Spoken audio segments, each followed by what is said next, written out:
Therapy আমরা যেটা একটু আগে বলছিলাম, শক ওয়েভ থেরাপি আমরা নরমালি পায়ের পাতা কিংবা শোল্ডার জয়েন্ট কিংবা এলবো জয়েন্ট, অনেক দিনের ব্যথা আমরা টেনিস এলবো বলে থাকি, ফ্রোজেন শোল্ডার বলে থাকি, প্লান্টার ফ্যাসাইটিস বা হিল স্পা, ক্যালকিনিয়াম স্পা বলে থাকি, এই রোগগুলোতে আমরা ইউজ করি।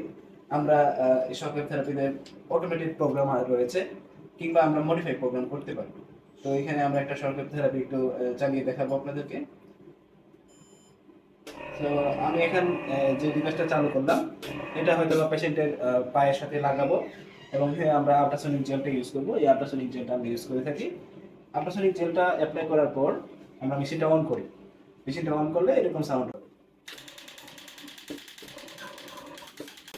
তো এরকম এটা খুবই ভালো একটা থেরাপি ডিভাইস, কারণ এই ডিভাইসটা একদম অ্যাডভান্স টেকনোলজি দিয়ে তৈরি করা হয়েছে এবং এই ডিভাইসগুলো সচরাচর আমরা স্টেট অফ দ্য আর্ট বলে থাকি, কারণ এই ডিভাইসগুলো খুবই অ্যাডভান্স এবং এরা অটোমেটিক ডিটেকশন করতে পারে যে কোনো ধরনের অ্যাপ্লিকেশন ভুল হলে সে আমার ডিভাইস ভুল নষ্ট বন্ধ হয়ে যাবে।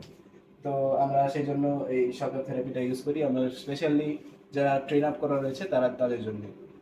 ধন্যবাদ।